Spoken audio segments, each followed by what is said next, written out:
Alright, boys and girls, today we're going to do some data collection and experimenting because I have lots of brass that I would like to not waste, and we're going to see if that's even possible today. Went out and shot in the HK91 today, made by PTR Industries, and you can see all those terrible flutes in there, right? Well, let me go grab my calipers here for just a moment. So let's see if these flutes increase the diameter a lot. Right underneath the shoulder here. All right. Looks like they're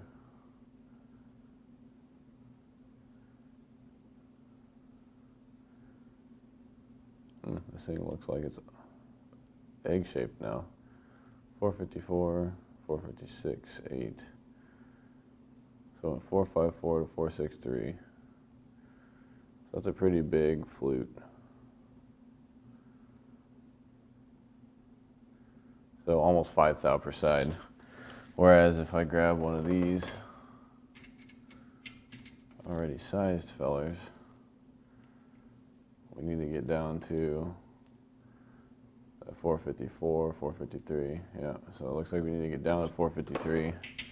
And then I need to grab a non-fluty boy that I picked up on the range. Let's see what that expanded to. So 3 thou expansion is normal, it looks like. Whereas I'll grab another fluted one here. Looks like we have quite a bit more than that. Yeah, so around about 454, 455. We're getting up to the 460s.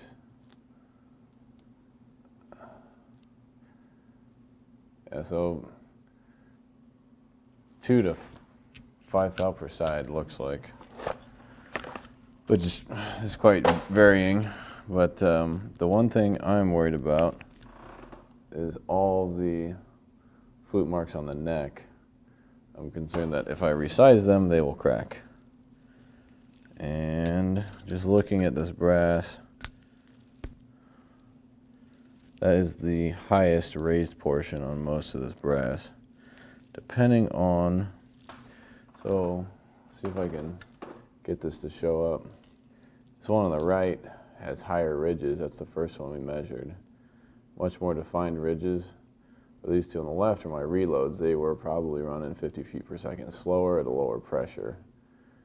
So this one on the right here, much bigger flutes, where these ones actually don't have any raised distinction at all. So I'll run my thumb over the one that's a reload and the one that's an Aguila round. So I don't think we can get the Aguilas to resize, but my cold reloads we might be able to get just because of the depth of those flutes. So we do have a 762x39 die in here. So I'll go ahead and unscrew that and get rid of this giant glare. Oops.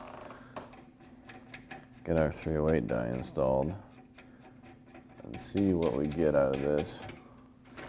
I can just keep making reloads cold enough that they don't embed in those flutes near as much. That would be okay with me. Imagine this is the wrong shell holder. Yeah, it's a 12. We need a 2. 12 is for 762x39. 2 is for 3.6 308.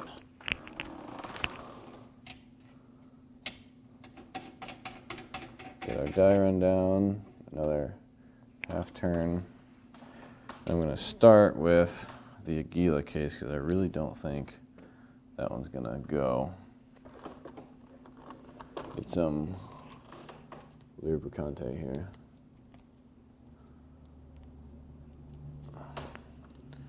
Lube up this case and see what this yields post size.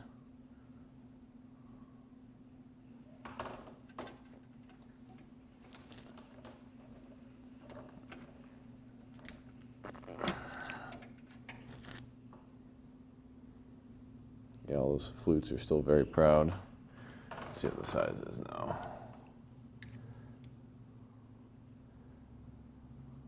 We're at the correct size, it looks like.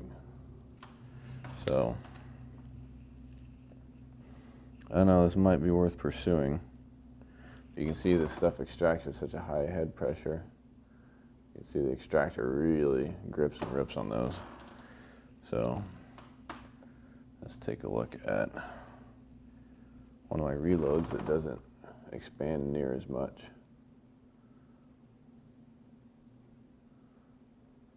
Come on, camera, really? There we go. We'll size it. Let's see what it says. They're sizing pretty easy.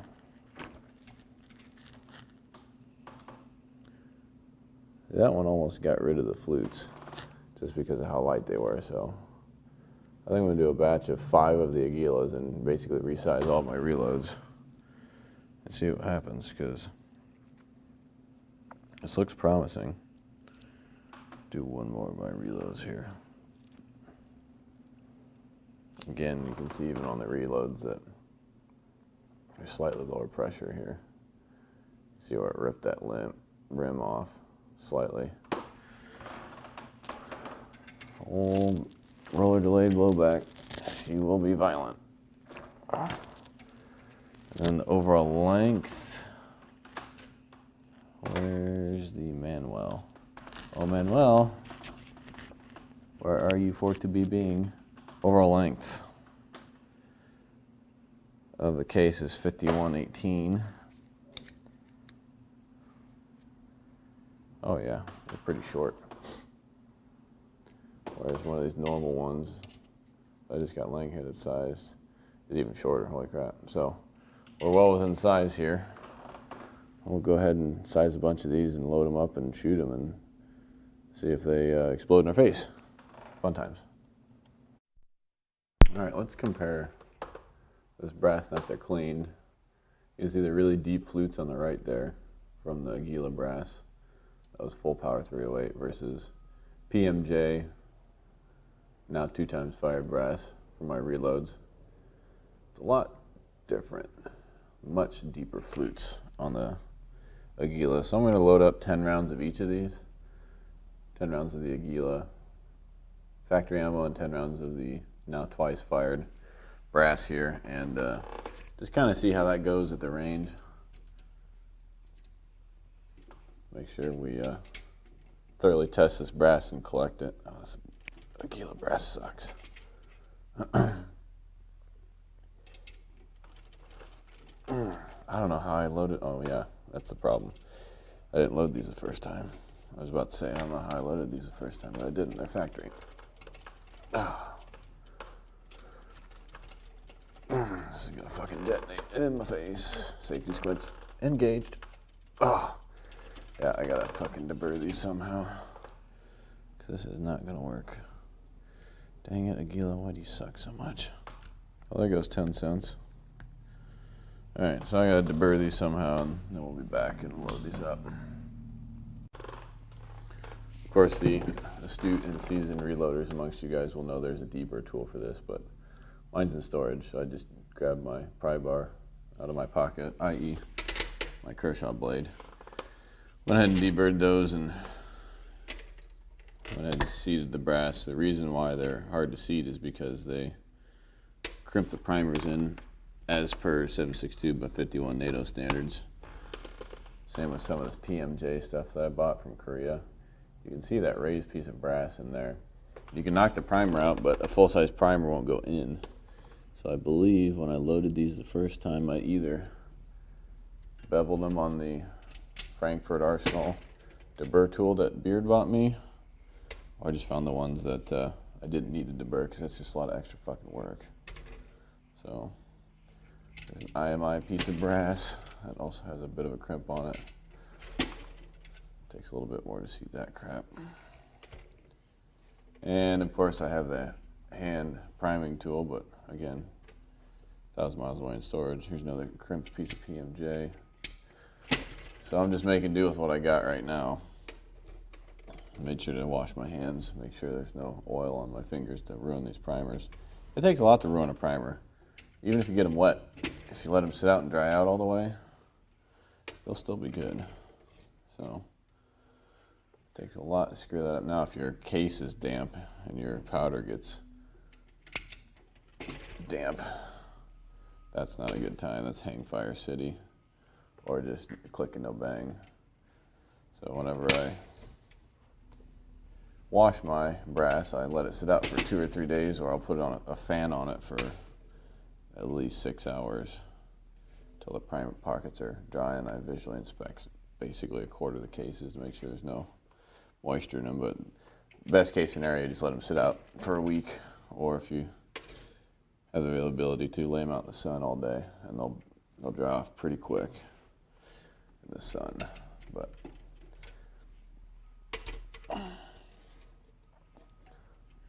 I had plenty of time to let them just sit out all week while work sends me off 3.5 hours away. Okay, got them all primed now. That is some legacy primers. Speaking of primers lasting forever, I don't know when the last time they made this labeling. Lot number something. The lot number's kind of not really there. Here's another box. Same thing to this one. 2034 with a space and some sort of squiggly mark in there. And I don't see a manufacture date on these. Just a bunch of stupid warnings. So that's some old shit, but they still work. And then down here, I've got my powder measure that I ordered on Midway USA for like 25 bucks. This is a different style. You have to take the whole top half off. There's no longer a cap. So you gotta turn this to close it, pull the whole thing off, and then you can fill this little bottle. So you can have a bunch of different bottles and these sitting around for the same primer or the same powder thing, which is kind of cool, I guess, but I don't know. It's a very small volume. I just loaded like 50 rounds of 308 and this thing's already half empty. And of course, in typical Lee fashion, this is not smooth at all because it's plastic, but they say you can put up to 48 grains of Fargate in there, but at 44 grains, you can already see this is at the shoulder. And when you shake these, there's no room to move around. That's quite a bit. And then here's the Hornady cantilevered boat tail full metal jacket that I've been loading. So, come back up here. Overall length is 69.5 millimeters, giggity.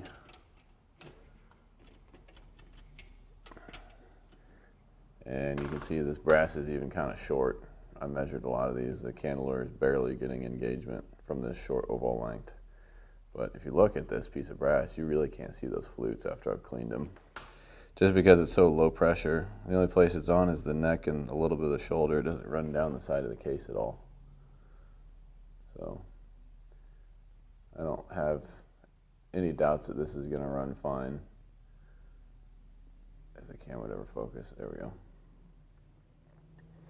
Whereas, let's grab the Aguila and load one of the Aguilas up.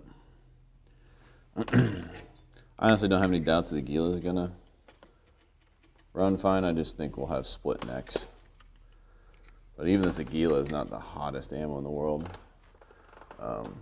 18-inch barrel, less velocity, less overall pressure. I think if we had a 21-inch barrel, it'd be a little bit worse, but the Aguila brass was still short too. But you can see it's not that bad. It doesn't run the full length of the case. I mean, it does ding them a lot, but we'll see how they do. All right, so I brought my 15-year-old Carhartt because I want to capture this brass. It's going to be kind of annoying as far as viewing goes, but I figure what better Kevlar shield than the most durable coat ever made. Not like the new Carhartts, they kind of suck. The new zippers kind of really suck. That's what they used to be known for. So I'm going to go ahead and grab the ammo here. Show you guys one more time. We'll do the Aguilas first since they have the super heavy flutes on them. We'll do a 5-shot group here at 25 and we'll get this Hubble telescope sighted in for the next video. Grab my aluminum clipazine here. See if we can't shoot some reloaded fluted brass. I always heard, as much like guys saying you can't seat a 20 round magazine in these things, they're probably just a bunch of bitches. They say you can't shoot fluted brass, which, like I said, this is even light compared to what I've seen on real G3s with hot NATO ammo. So we might be lucking out just because of that. So I'll bring you guys down here a little bit. Once again, big thanks for BTL letting me shoot here. It's a really awesome facility if you just want to come in and be lazy, not have to go put up paper out at 100 yards and have to deal with everyone else putting up paper at 100 yards. You can just come in, sit down, start shooting. Ultra convenience. All right, get down, y'all. And we will actually did figure out with this scope. I didn't think you do the lock back, but I got it back just far enough. All right. Fluted Brasserino. Holy Hubble telescope, that man.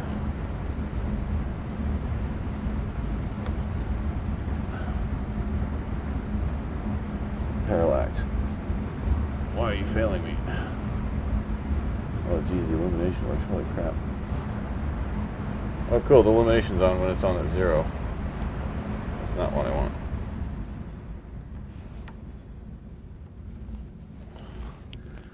Well, this sucks. I gotta take the battery out. Looks like I'll be sending this turd back.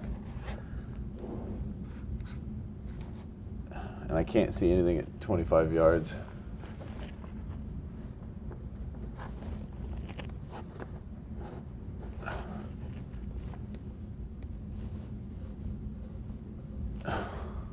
There we go.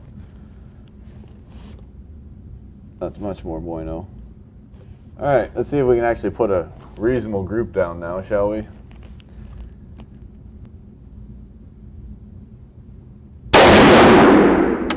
Way low and way left. I'd say the reload works. I'm gonna take the stupid battery out because this thing keeps glowing in my face. So where'd the brass end up? That's the question.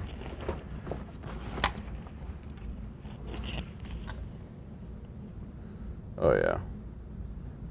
Barely any flutes still. Sweet. So I can reload fluted ammunition. I guess I shouldn't celebrate too early now.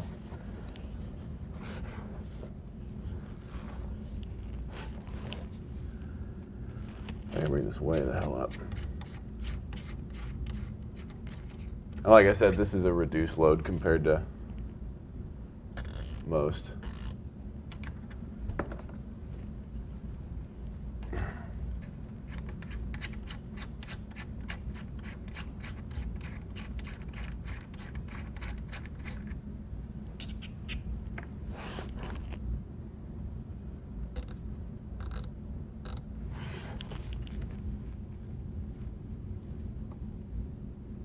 Even at 6 power, I can see everything on this friggin' piece of paper. That one really flew. Yeah, there's no cracking at the neck or nothing. This is awesome.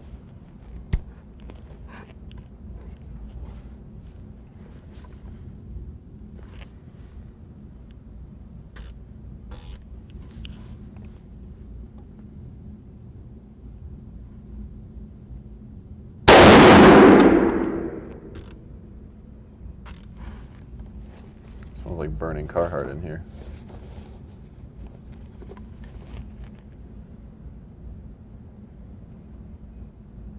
That's pretty neato.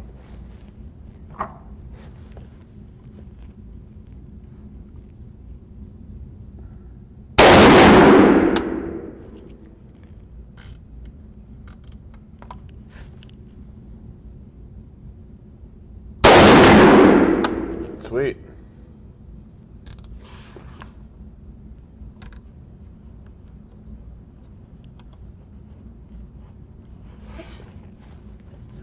Alright. Do a, I'll show you guys the target so you know where my old hits are. I'm going to do a 5-shot group at 25, and then we'll go out to 100 and actually start testing different types of ammo. So, do a 5-shot group. So this is 5 of the non-Aguila brass.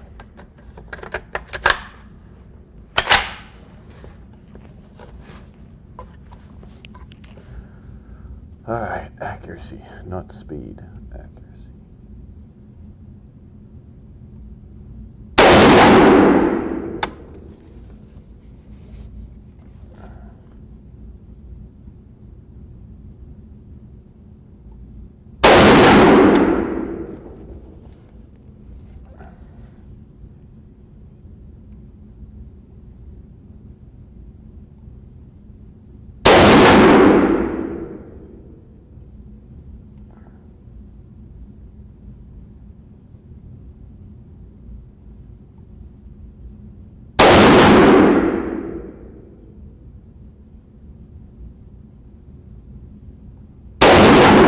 Probably the worst 5-shot group at 25 with that flyer on the left.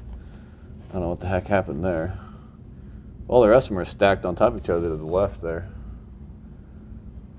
Did I say that backwards? One flyer to the right. Let's come and measure that 4-shot group here at 25. That's pretty good.